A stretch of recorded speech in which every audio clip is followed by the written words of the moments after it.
बुढीको अगाडि झुक्दैमा केही पनि हुँदैन, संसारको अगाडि कसैको अगाडि झुक्नु हुँदैन भन्छन्, तर आफ्नो बुढीको अगाडि झुक्नु क्या। उसले चाहिँ सबै थोक छोडेर आउने, मैले उसको अगाडि झुक्नु। मेरो बुढी हो, दुनियाँले मलाई नामर्दा भनोस्, जेसुकै भनोस्, ए बुढीसँग झुक्दो रहेछ भन्नेले भनोस्, मेरो बुढी हो नि त, मेरो सब थोक हो नि त, म त झुक्छु क्या।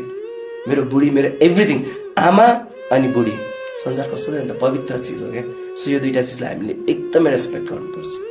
ओके, र यो सोच सदैव रहिरहोस्। कति मान्छेले त भन्छ ए बोल्ने मान्छेले पुरा गर्दैन, यस्तो हुँदैन, खत्तम छ होला, आफूले दुनियाँको टेर्दै हिँड्छ होला पनि भन्छन्।